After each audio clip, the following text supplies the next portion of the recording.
So we begin as usual with our prayer for teacher and student. If you know it, please join in.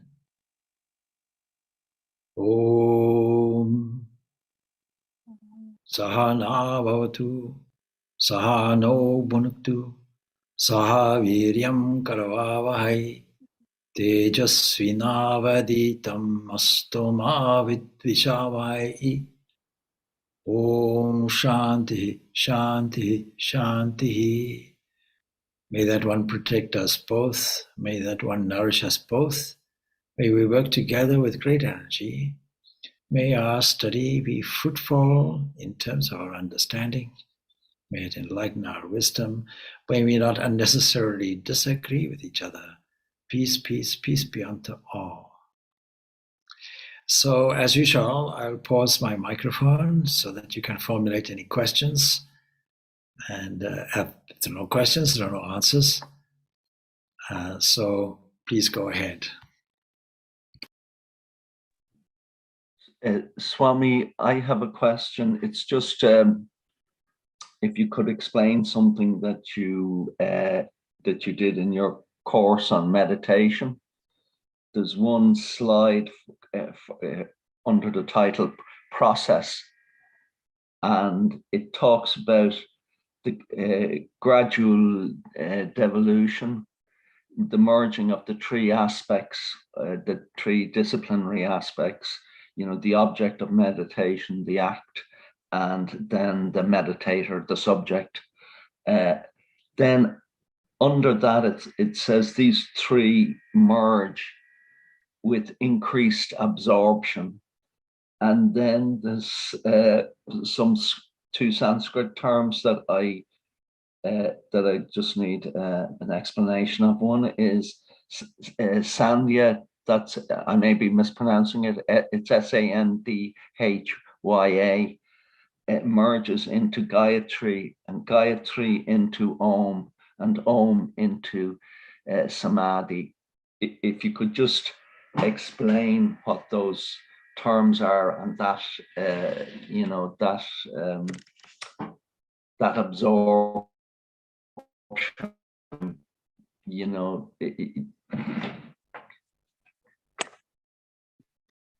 Thank you. Well, first of all, let us see what is the object of meditation. So the way that we view the world at the moment is divided into two sections with a process in between. All our experience comes from two things, a perceiver and a perception, and then in between, of course, is the process of perceiving.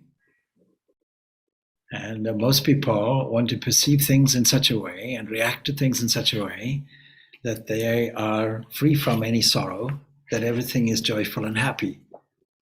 If you want to see what is our goal, I suppose it must be, let us all be happy.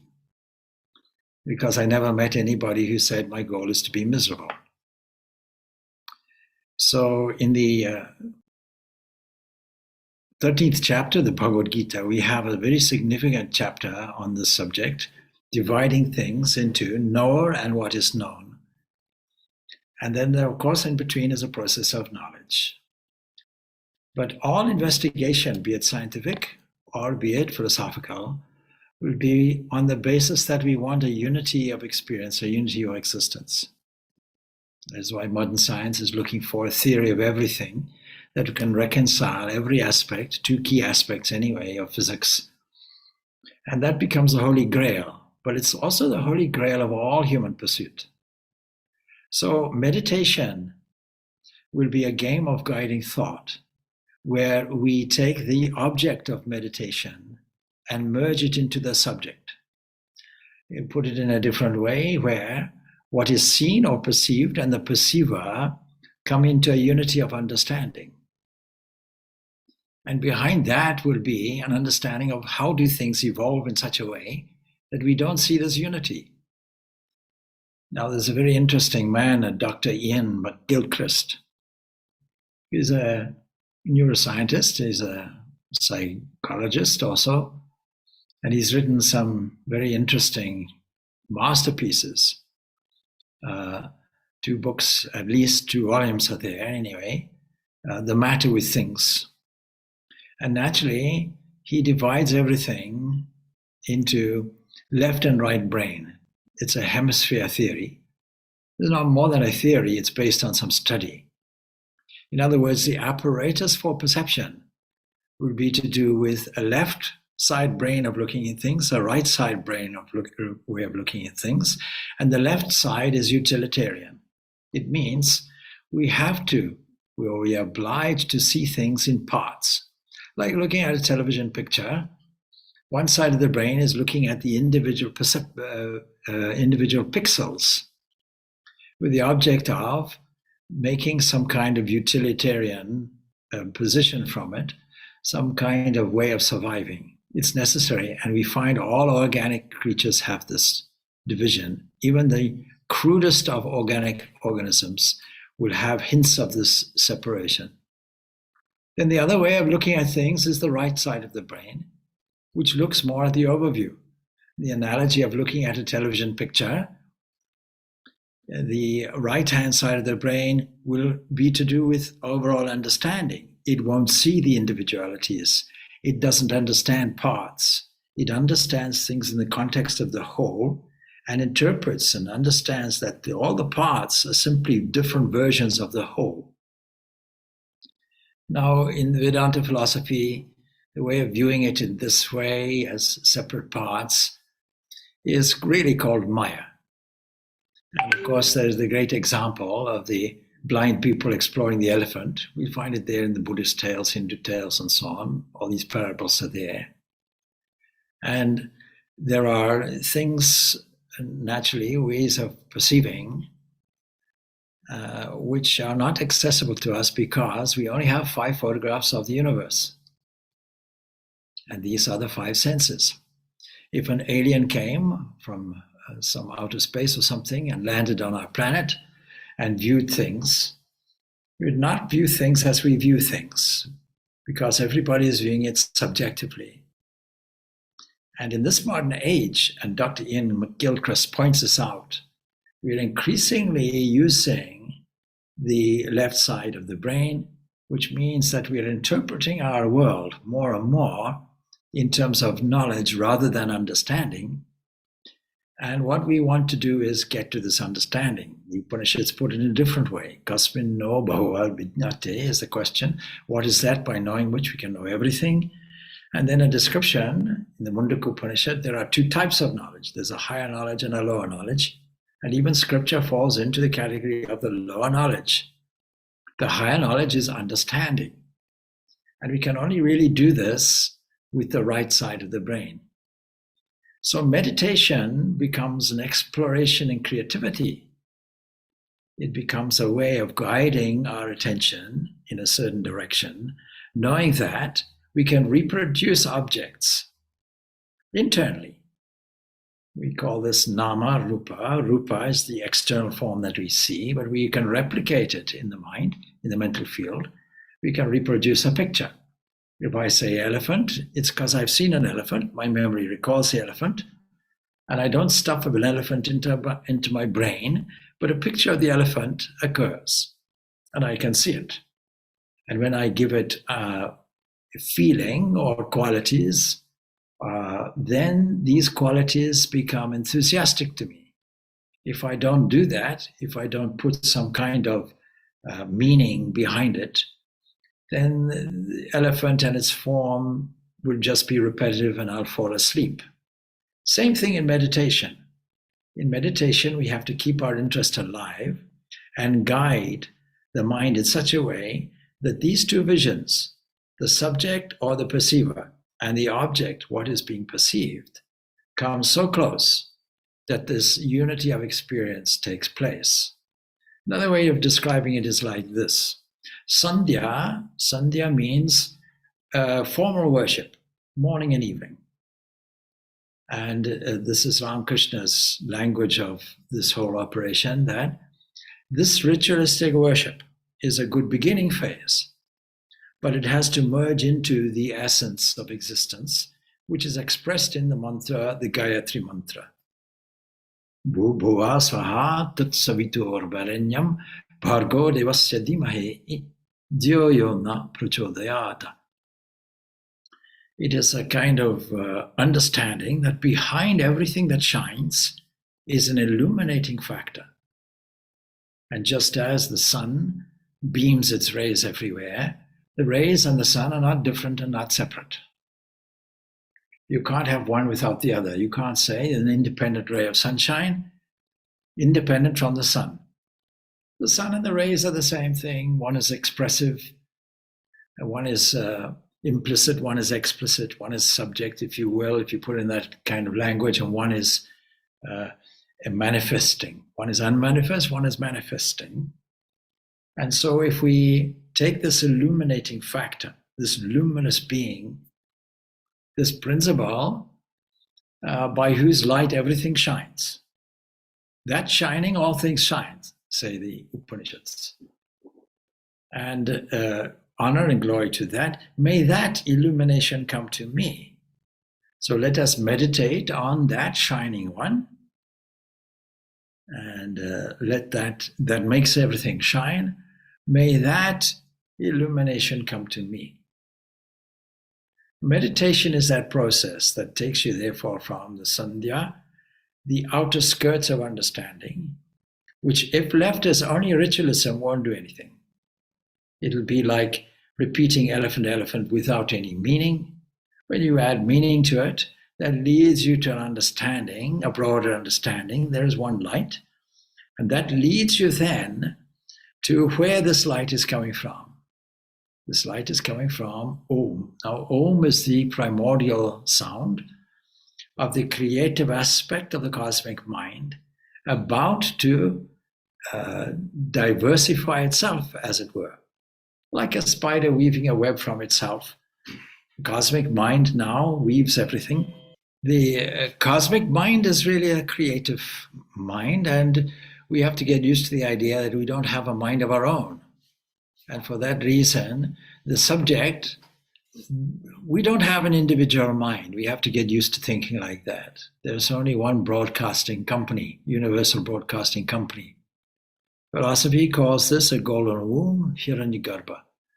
And theology calls it Brahma, the creator. And we can also add, Christians may call this cosmic mind or cosmic Christ. Buddhists can call it cosmic Buddha. But the understanding is the same. And so every step of investigation, internal investigation in meditation, brings us closer and closer and closer, step by step, to this unity of existence. If we like, we can take 24 different steps. These 24 steps are from the Sankhya philosophy, which nicely summarizes what is this universe composed of. What we are seeing really is the crest of a crest of a crest of a wave. And then declaring independence. I'm the wave. I'm not part of the overall ocean. But sooner or later, the wave rises and the wave crashes and combats other waves and so on. Similar to birth, life, and death that we all experience. And nature has a way of pinching us nicely so that we can be inspired to look to the deeper element of our own selves. And when we find it, we have found everything in the universe. Because if you want to find out what is the universe, it will be a hopeless task to go and investigate something like 100 billion galaxies with 100 billion stars in each one, probably more. We don't have to do that and investigate every inch of space. We simply take ourselves as a sample. And this is what the ancient people did. Let's find out, what are we? Are we purely physical? Are we, in fact, an observer of that physical? That means a mind. And are we observer of that? So we had a very interesting conference in Switzerland.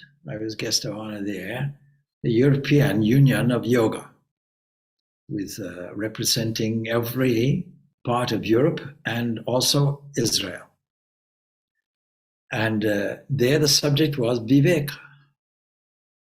And they were surprised to know, yes, the Bhagavad Gita has a whole chapter on this 13th chapter that I'm referring to.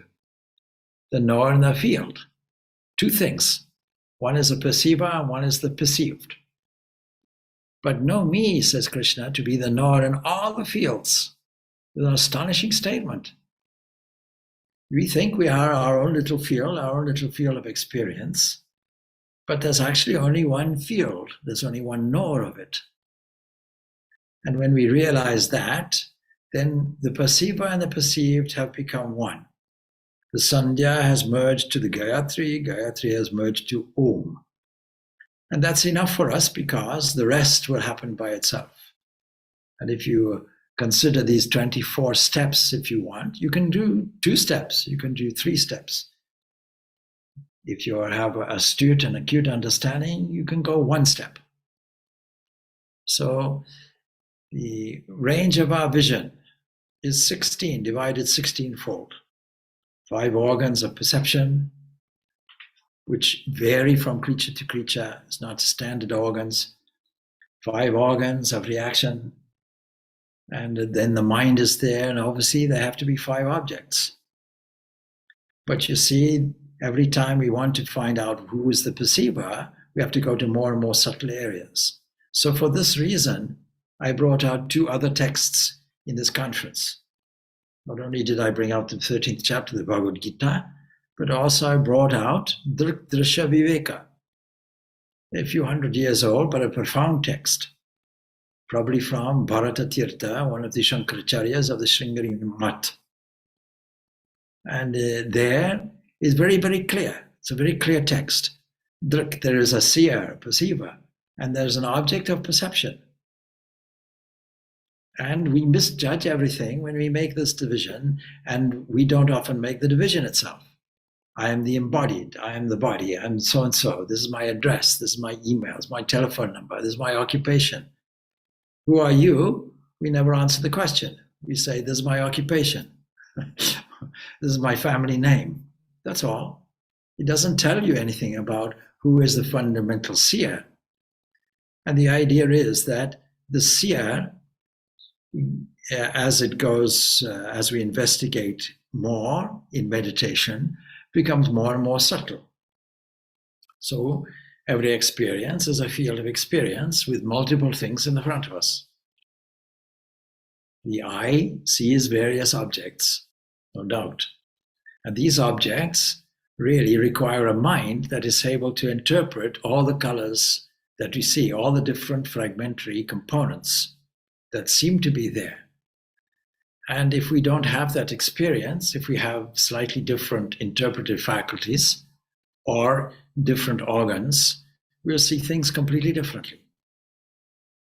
If we had X-ray vision within the electromagnetic field, an additional thing is there beyond the normal visual spectrum of 7 colors, and then we say, okay, X-ray vision or gamma ray vision or any of these other things that are invisible to us, it requires special instrumentation to see the X-rays or the gamma rays. If we had X-ray vision, we'd be looking at each other and complementing each other on our bone structure. But we don't have it. So really we are limited by what we see and what we understand. And so we have these 5 objects. We have 16 overall, therefore. But this is just the crest of a wave. And we have to start our meditation process from this. Now, we can't see every object in meditation, so we replicate it by using the forms. So our forms come up, and then we use that to guide us. What is the next step? Well, the next step is 5-fold also, with +6 all egos and 5 tanmatras, subtle elements, each one being more of a compound. And the next step being more subtle.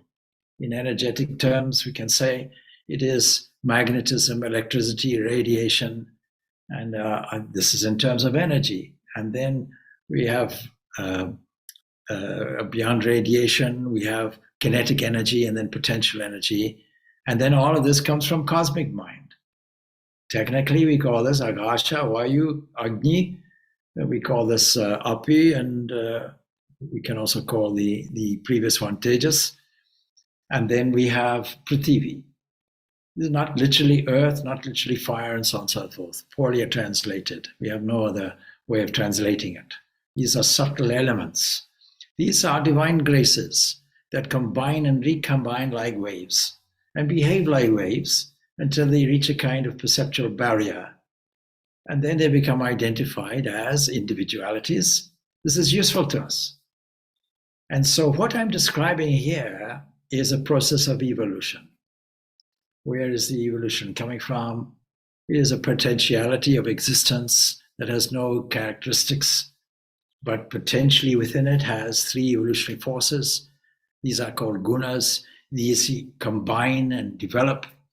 They first of all come out with the predominance of luminosity, and this we call cosmic mind, and from there everything else comes.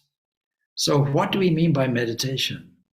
Meditation is a process of devolution, going back from the fully evolved thing, the unfolded thing, and going back in a more subtle way to the origin. And the origin is not different from the end result. The unmanifest is not different or separate from the manifest. And so I illustrated it, and I've done it here many times. You take a piece of paper, you fold it. You unfold it. It's called evolution. Evolution means unfolding. It's the same piece of paper. You didn't add anything new. We just saw one was a folded condition, one was unfolded condition. And this way, when we learn to get more and more subtle areas, we see different perceivers and different fields of perception. And Drishya Viveka takes us along this journey, because we can observe the eyeball as a representation of all the senses. You can notice the eyeball can be scratchy one moment, refreshed the next. Who is the seer of it? The seer of it is the mind. But then you can notice the mind with its vagaries and really attention. We can see how it's easily shifted from one thing to another. Swami. What is observing this shifting? It's the intellect. And so you go back like that. Yes. I'm having difficulty with that, but and maybe I'm not listening properly. But how would it, what came into my mind was, from a Bhakta's point of view, if you are meditating devotionally, and then you have an image of your Ishta Devi, is it like the Sandhya is sitting in the morning and evening for your two meditation sessions, and then is the transition from that to the Gayatri aspect is that a perception of unity between a perception of unity through feeling, really, via feeling, with I'm just talking really now about Sandhya to Gayatri.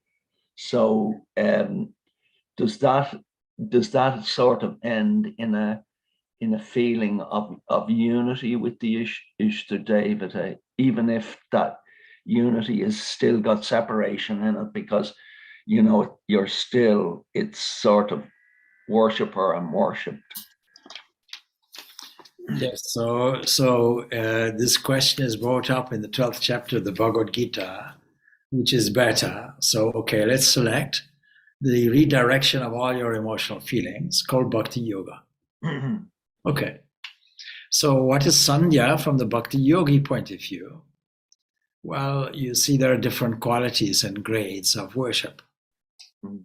You can have a superficial kind of worship that says, I'm doing certain things in the morning or the evening or midday or any auspicious time. And there are various reasons why we do these things. The most common reason will be that we're in some kind of trouble. And being in trouble, we have to get out of it. And we can't do it humanly speaking, so we have to appeal to something outside our control, outside our realm. We have to appeal to the royal personage of the universe. And so that's one reason. Ritualistic worship that has an aim in mind, a goal in mind. But it assumes that we are defective, that we have a deficit, there's a gap in our desire, or a gap which we call a desire, or a gap in our understanding is the next level. So we want maybe an increase in the conditions that we have. And that's another level. And then we have to maybe ask that maybe have a better knowledge of something is another level. But the real bhakta is the person who worships his or her chosen ideal with all their heart for no particular reason other than love. And so with no external motive, no internal motive, nothing there to gain but an expression of pure love. And the Swami Vivekananda gives 3 dimensions to this, as it were, to illustrate what is pure love, not human love. Very often human love is not pure love. But human love at its highest, at its most expressive, will be completely altruistic. There'll be no motive behind it, in which case it becomes transformed into a divine love. So these 3 characteristics are no fear, no rival, no reward. I love you, I don't care if you love me or not. You can criticize me, you can talk against me, you can insult me, you can attack me, whatever it is, I will still turn the other cheek in the language of Jesus. Language of Jesus, turn the other cheek. I'll be immune to that. So this is a characteristic of love. One of the great qualities, yoga qualities, will be ahimsa, non-injury. And we see Mahatma Gandhi, for example, exhibiting this, Martin Luther King, and so on and so forth, this non-violence movement. But you see, that's a negative side of things. The positive side will be love. So when you take all your normal, so-called normal emotions, you are now rallying around your understanding. Because in a contest between the intellect and feelings will always win. There's a secret of marketing and advertising, mobilizing your feelings. You have to buy a certain face cream. Why? Because it'll make you look much beautiful, much more attractive, and so on and so forth. If you just say, here's the face cream and this is the chemical components, you won't get many sales. So all our activities that move ourselves from understanding will be all to take all the feelings and all the emotions and rally these rounds, understanding there's a principle of understanding. So Vedanta says, please understand that there is a principle of unity, non-dualistic system, Advaita. But it's just a principle since all our experience will be dualistic. And I described this previously as multiple things in fields. And every field that we go to, which is more subtle, still represents a version of a multiple field and a subtle observer. Now, in doing the worship, we still have this dualistic system. So we have a worshipped and we have a worshipper. 2 things are there. So how do we bring this unity? The same thing is there. You see, if we didn't have a signature of this in our human life, we wouldn't believe it. So we do have a signature called human love, relational love, where we start off by meeting a person, understanding increasingly the person, possibly people marry the person, and then the procreation takes place. And the idea of marriage ultimately will be a kind of union, a yoga between 2 people, so 2 people become one. So the same process is there, but now internal. And in order to do this in Bhakti Yoga, you require to bring the absolute that has no moving parts, no parts in space, no change in evolution, into the human level. Swami Vivekananda, in his lectures on Bhakti Yoga, will put it like this. All our chosen ideals, all our conceptions of the absolute must inevitably be human. If we were fish, we would have a fish god. If we were buffaloes, we'd have a buffalo god. We're humans, we have to have a human god with human characteristics. This is essential. Now, you may say, but this doesn't seem to be the absolute. I want to jump to the absolute.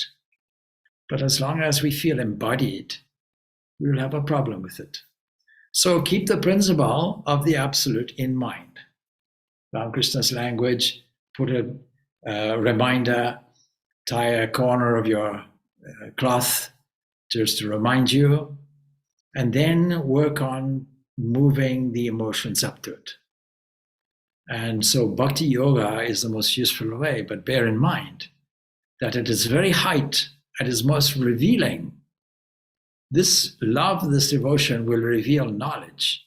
The highest non-dualistic position will be revealed through this, so that when our love becomes so intense, when our bhakti becomes parabhakti, when it becomes ecstatic, when we have a nearness to the Supreme, and the nearness then becomes oneness, we will see that oneness everywhere. And the highest expression of it will be service to God in man, seeing the self in all beings in the self is the Upanishadic description of it. So it is the same end result as, for example, Jnana Yoga, which purely uses the technique of Viveka with this additional thing. Bhakti Yoga has a sweetness in it. It is there for its own sake, love for love's sake, not to get any result, no reward, no rival, no fear. And so we can start off then, if we want to move it from Sandhya to Gayatri to Om, that's the kind of description, we have to see that all our emotion comes, all our feeling is cultivated at the Sandhya stage. At that point, we will see the Gayatri. The Gayatri means we will see there's one luminosity, there's one shining entity behind all the forms and all the names. And that merges then into cosmic mind, represented as Om. And then we leave the transcendent aspect to itself. It will reveal by itself. In any case, the process is a purification of the mind. Bhakti Yoga will purify the mind through purifying the emotions. The emotions are the most reactive element that we have. People get angry. Anybody who gets angry should be a Bhakti yogi. They should take all that feelings, all that energy, and steer it in something more useful. Hate and love are simply two expressions of one energy. You take this energy and steer it in a higher dimension, higher way. That's all. And in doing this, we then remove the egoistic element of it. What is purification of the mind? It is making the mind less and less selfish, less and less focused on egocentricity. So love does that by highlighting the beloved. As long as we highlight the beloved, love of ourselves diminishes. And most human love is love of ourselves. So that adjustment is made for the Bhakti yogi, but the same is true for all the other yogas. Let's take karma yoga, what we might call occupational therapy. As long as we're focused on the other or the other activity, it takes us away from our own selfishness and makes it much more altruistic. When we combine the two and have karma bhakti, we have this additional idea of offering all activities or the fruits of all activities to God. Let's take the Jnana Yogi. The Jnana Yogi associates with what is truthful as a vision of seeing the flow of divine grace, a flow of oneness, if you will, flowing through all hands, all heads, all eyes, all ears, and all is all inclusive. It means your own self as well. And that becomes purifying. And that becomes less egocentric. Naturally, it takes away all understanding of I and replaces it with a divine mover moving through everything. And so this is the key. The key is purification. Meditation also is like that. So meditation is a process of eliminating future tense and first person singular and steering the mind closer and closer to the inward truth, the kind of a progressive introspection that delivers a revelation, only through purity of mind. So in each case, we have gone from the Sandhya, that is formal sitting, if you will, that can engage in ritualism or meditation. Let's call it formal meditation, that ends in a realization of a light, life, and love behind everything, that ultimately comes from a unity of existence, one mind itself, that is your Ishtadevata, looking like this. And once that connection is made, a revelation happens. We call it God's grace. Divine grace shows us this is the truth. The language of the Katha Upanishad says that he whom the self reveals, so the self has to reveal, is another way of saying divine grace has to do it. All we have to do is the cleaning process, and revelation takes place by itself. Is that because the energy is not our own? It's not our life force. What's coming is not ours. Yes. That's the illusion that we can't. Yes. So the unity of existence says there's a unity of energy, and there's a unity of matter, and there's a unity of mind, and ultimately there's just a unity. And that's why the sort of love at its as it gets purified, and that's why you need sadhanas, because you have to purify in order for that perception to be possible to you, because you have to clean out your egoic things, because they will naturally try to control it or take it over. Yes, and what that means is nicely revaluing things. We have the capacity to shift our attention in such a way that what we take for granted, we can revalue.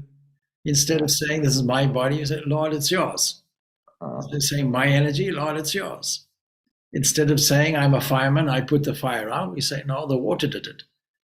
We attribute it to some other entity because that's the truth. Yeah. So we shift the attention away from a position of an individual with a body and a mind that has to struggle against the world. Instead of having that reactive position, revalue it. Lord, it's yours. This is your temple, your housing. So I have a duty to clean it on the outside. I have a duty to clean it on the inside. And when I clean the mind, I don't say it's my mind, I re-register it. Lord, it's your sitting room. Let me clean it through prayer, japa, meditation, etc. So in fun, I say what I say here quite frequently. Oh, what's your job, Swamiji? Oh, I'm a cleaner. That's all. I'm just a cleaner. Cleaning the body, cleaning the mind. That's my job. That's everybody's job. We call it sadhana, spiritual practice. Yes, Swami, I think... we come closer to the microphone so people can hear you. Yes. And the cleaning of the mind, knowing the mind does everything, right? In terms of, even though I'm listening to you, to be honest with you, my thoughts are, should I go buy grocery? Should I, if my friend called me, should I go to him? Yes. Or, so when that kind of a ambiguity filled with your mind all the time. Yes.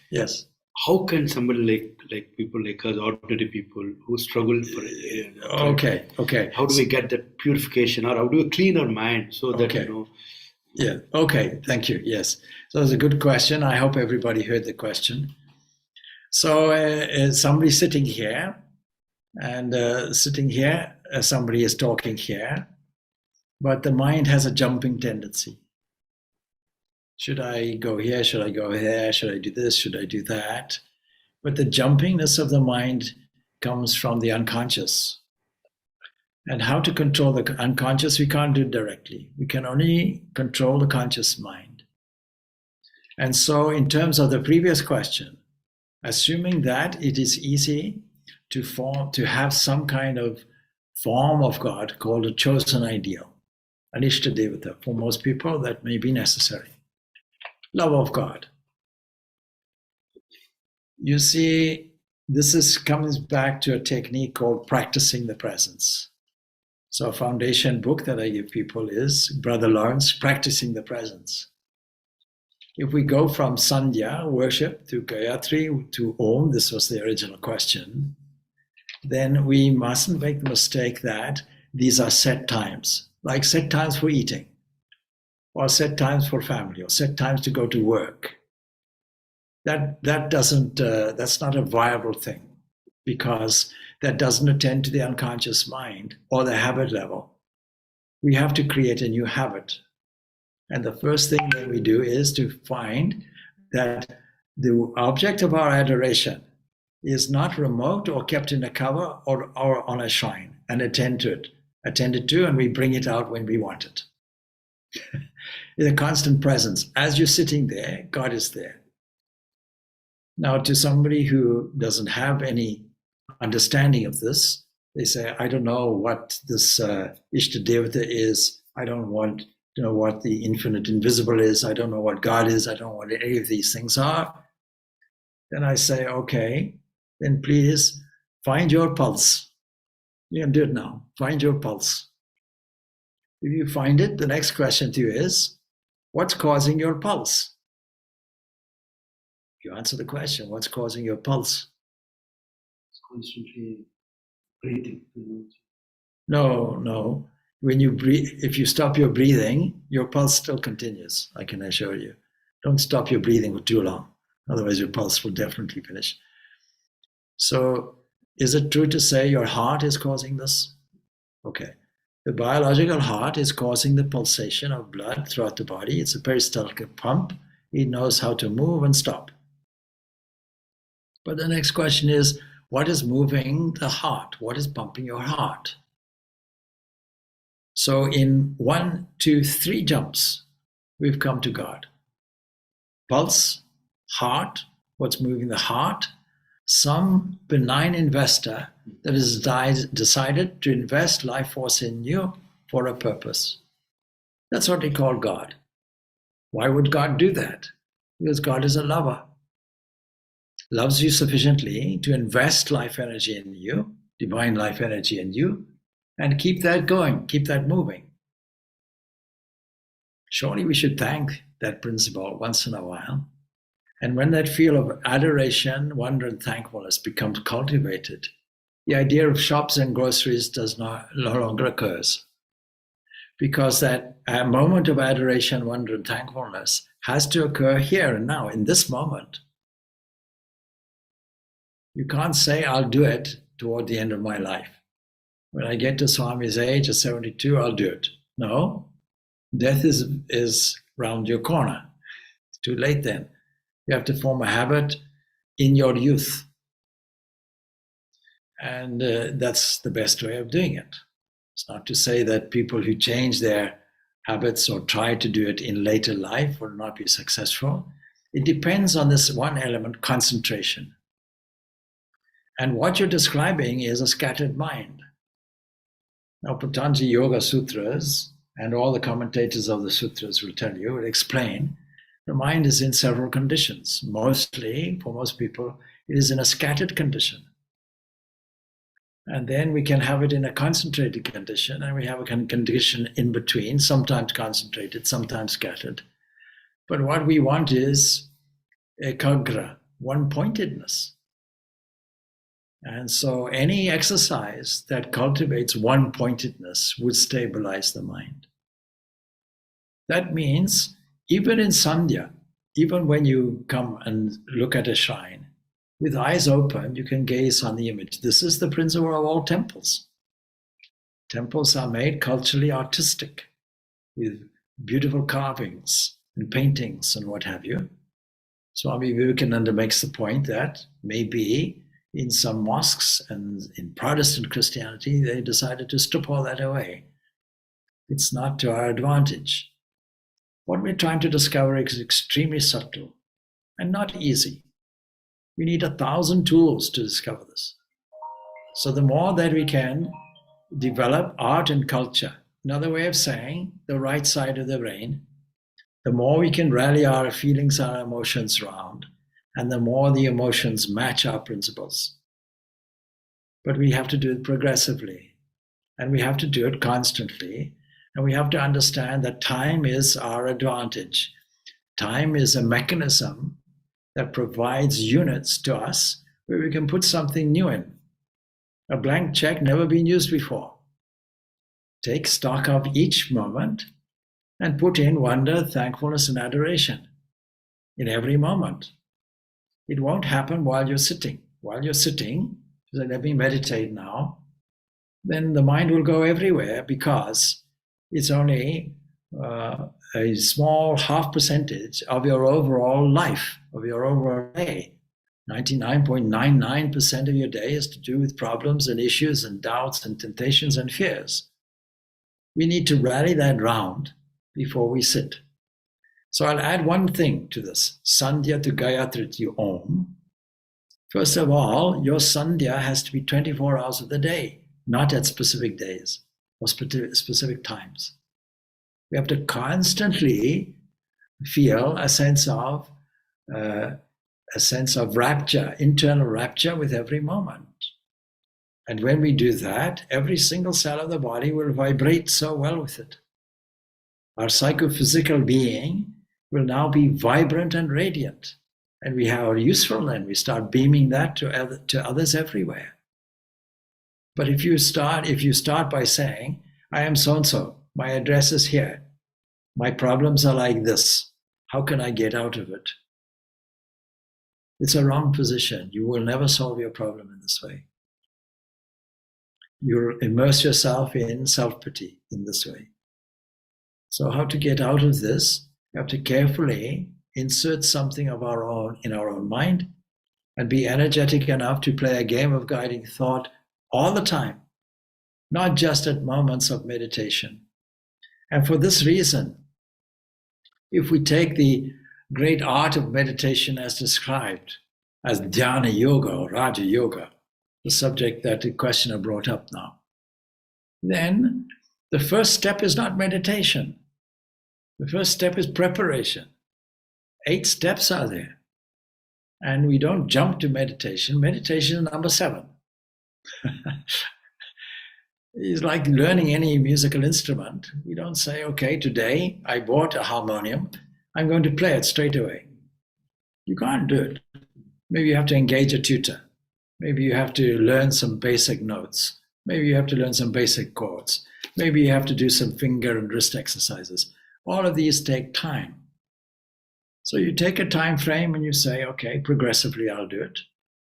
I start off with no faith in myself, with some doubt. Maybe I can do this, maybe I can't.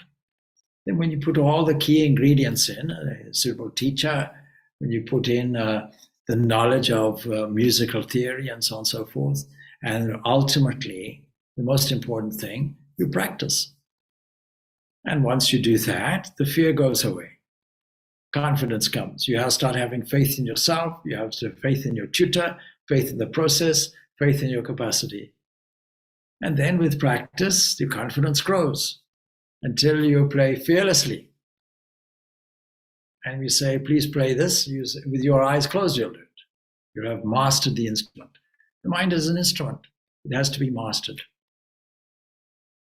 And we have to understand that. It's not my mind, it's God's mind. It's His instrument. Register to Him and start a process here and now, in this second. Put thankfulness now. Contentment essentially is cultivating a sense of thankfulness. So that everywhere we look, we can see the face of the beloved. If you go and look outside the door, today is a sunny day here, see? And you'll see we take all this for granted. As soon as we take it for granted, the mind goes in its own direction. I should do this, I should do that, or the other thing. Wait, stop a moment. Supposing you have the opportunity to go, let's say, to a beautiful sunset or sunrise. If you go to Darjeeling, people from all over the world go to watch the sunrise. If you go to Mount Abu, people come from all over the world to see the sunset.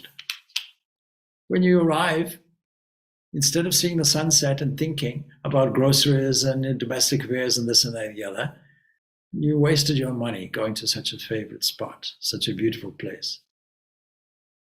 And when you arrive at the beautiful place, what do you want to gain? Nothing. You just want to absorb the beauty which is there. And so when the mind goes in its scattered condition here and there, it's because it never observed what is beautiful right here, right now. The sun is shining. Did you observe it today? Did you observe the sunrise? Did you take the opportunity to systematically, by units, steer your attention towards birdsong or the warmth of the rays of the sun on their skin, or the fact that your heart is pumping? Now, all of these are opportunities for tuning the mind in to the glory of the self or God. We have no business to complain about it. We just take up the self-effort and do it. Take up the discipline and do it. Then it doesn't become a discipline in a negative sense. It becomes a delight. It's a delightful experience to listen to songbird. It's a delightful experience to walk in a forest. It's a delightful experience to feel, Lord, you are pumping my heart. You're moving my diaphragm muscle up and down. You're enabling my breathing. You're repairing my cells when I'm not aware of it. When I sleep, you're doing it.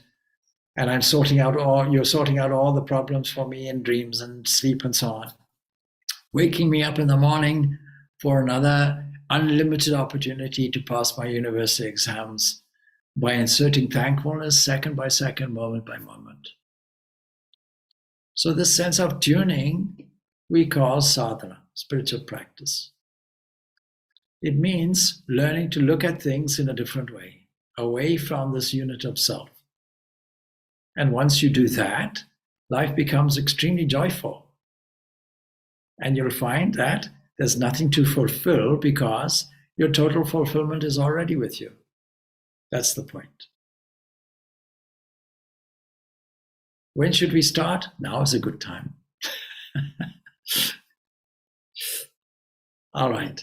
So I think we're close to 11:30 now. So we can just conclude. Any final questions we can take? We can deal with them quickly. What is, comparing the traditions of Advaita Vedanta to Kashmir Shaivism, what is the ultimate reality? Because they see them a little bit differently. Can you explain that, or is that too long of an answer? It is quite that's a good question, and it requires a lengthy answer, but I think we can put it quite simply, you see. If we strip away all of these terms, because you see, Advaita has no logic to it in terms of its actual term. And Kashmiri Shaivism would have its own version of it and so on and so forth. It'll put it in the language of Shiva and Shakti, that's all. But you see, so if you have an apple in your right hand, okay, then how can it be a non-apple? You see, that's the difficulty. So the problem with some schools of non-dualism is they don't consider that the Advaita position is not a contradiction of the dualistic or the Vishishta Advaita position. It is a final conclusion. It's a culmination. Quite simply, it's like this. Supposing I want to climb a mountain. I know I can't get to the top, but if I get to the top, I have a total view. Let's call this non-dualism, Advaita. But the opposite, the other way of describing it is to see a totality. And when I see a totality, I see on the one side is the eternal, on the other side is what we might call a play, a lila, a manifested version of it. If I only think that non-dualism is there and the multitudinous, the fragmented version, if you like, is not there, then I'll be making a mistake, because it's only when I experience this final conclusion will the manifestation go away. So this is one trap of a school of philosophy that says there is only a non-duality and nothing else. That could be a trap. Because when you bang your head on the wall, and a non-dualist says, don't worry, it's all illusion, then you say, yes, but my bump is real. So there's a relative reality and an absolute reality. And we can describe it in different ways. In any version of Shaivism, which involves non-dualism, we still have Shiva that represents the absolute. But we have Shakti that represents the absolute as manifested through space and time. And both are true. It's only that when you stand in the absolute, the relative goes away.